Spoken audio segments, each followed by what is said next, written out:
ఈ దినము క్రీస్తు యొక్క పునరుద్ధానమును గురించి కొన్ని మాటలు మనము ధ్యానం చేసుకుందాం. దేవుని పరిశుద్ధ గ్రంథములో మత్తయి సువార్త 28వ అధ్యాయము 1వ వచనాన్ని జ్ఞాపకం చేస్తాను. విశ్రాంతి దినము గడిచిపోయిన తరువాత ఆదివారమున తెల్లవారుచుండగా మగ్దలేనే మరియు వేరొక మరియు సమాధిని చూడవచ్చిరి. విశ్రాంతి దినము అనగా దేవుని యొక్క ఆశీర్వాద దినముగా పాత నిబంధన గ్రంథములో చెప్పబడి ఉన్నది. విశ్రాంతి దినము ముందు దినము సమస్త పనిని దేవుడు సమాప్తము చేసెను.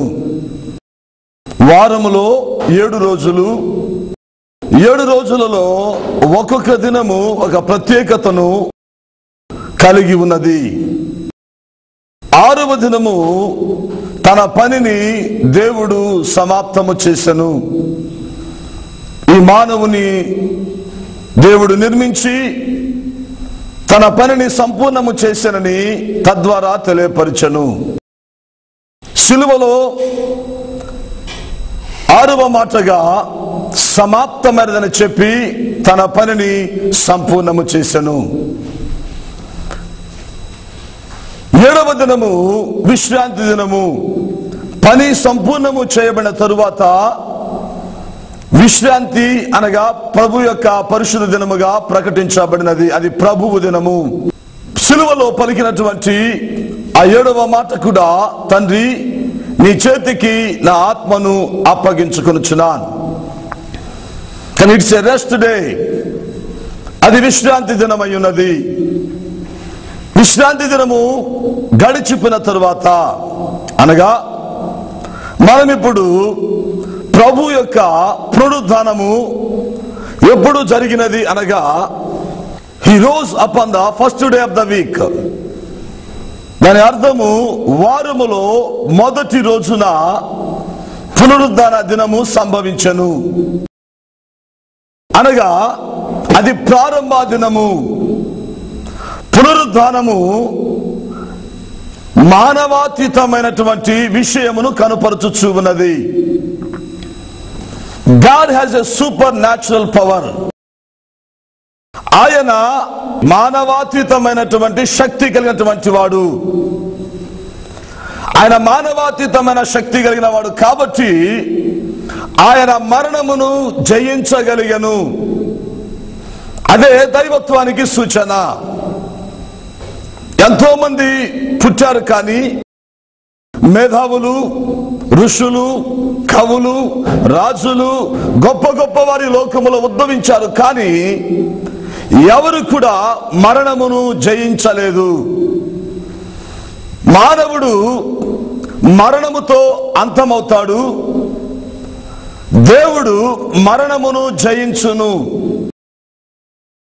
అందుకనే ఈ మొదటి దినమున ఆయన మరణమును జయించిన దినము, అదే పునరుద్ధాన దినము. ప్రియమైనటువంటి దేవుని బిడ్డలారా, పునరుద్ధానముతో నూతన ప్రపంచము ప్రారంభమైనది. గత ప్రపంచము వేరు, పునరుద్ధానము తరువాత ప్రపంచము వేరు. నూతన క్రైస్తత్వము ప్రారంభమైనది. నూతన ఉద్దేశ్యములు ప్రారంభమైనవి. నూతన స్వభావాలు మనుషులలో ప్రారంభమైనవి. నూతన సంబంధమైనటువంటి దైవిక అనుభవము ప్రారంభమైనది. నూతన సంబంధమైనటువంటి ప్రపంచములలో ఒక అనుభూతి ప్రారంభమై ఉన్నది.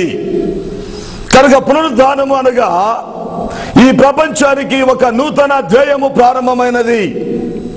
యేసు క్రీస్తు తిరిగి లేచి ఈ ప్రపంచములో ఒక నూతన అధ్యాయాన్ని ప్రారంభించాడు. కానీ మన జీవితములో ఆ నూతన అధ్యాయము, నూతన జీవితం ఇంకా ప్రారంభము కాలేదంటే మనం ఆయన పునరుద్ధాన దినమును ఎంతగా అలక్ష్యము చేస్తున్నామో జ్ఞాపకం చేసుకోవాలి. కనుక ఆయన ఎప్పుడు లేచాడనగా the day of the fast, ఆయన మొదటి దినమున ఆయన లేచెను. అందుకని అంటాడు, విశ్రాంతి దినము గడిచిపోగానే ఆదివారమున తెల్లవారుచుండగా. పునరుద్ధానము మొదటి దినము, ప్రారంభ దినము. ఆయన మొదటి దేవుడు, ప్రపంచానికి ఏకైక దేవుడనే సత్యాన్ని ఈ పునరుద్ధానము ఉద్ఘాటించుచు ఉన్నది. కనుక ఆయన సర్వ మానవాళికి ప్రముఖుడైనటువంటి, శ్రేష్ఠుడైనటువంటి, ఉన్నతమైనటువంటి మహాదేవుడై ఉన్నాడు. అందుకని ఆయన number 1 God in the world. సర్వ ప్రపంచంలో మనం చూసినట్లయితే జనసంఖ్యలో ఆయన నమ్మినటువంటి బిడ్డలు మొదటి వారిగా ఉంటూ ఉన్నారు. జ్ఞానములో ఆయన బిడ్డలు మొదటి గారిగా ఉంటున్నారు. ప్రవర్తనలో ఆయన బిడ్డలు మొదటి వారిగా ఉండాలని దేవుడు ఆశిస్తూ ఉన్నాడు. Because he is only God of the world. సర్వ ప్రపంచానికి ఆయన దేవుడై ఉన్నాడు. అందుకనే ఆయన పునరుద్ధానము మనకు మొదటి దినమున జరిగెను. రెండో విషయాన్ని జ్ఞాపకం చేసుకుందాం. మత్తయి సువార్త 28వ అధ్యాయము 2వ వచనం చూడండి. ఇదిగో ప్రభుదూత పరలోకము నుండి దిగి వచ్చి రాయి పొర్లించి దాని మీద కూర్చుండెను. He came and rolled back the stone from the door. రాయి దొర్లించి. Stone is symbolic of sin. రాయి ఇక్కడ ఈ భాగములో పాపం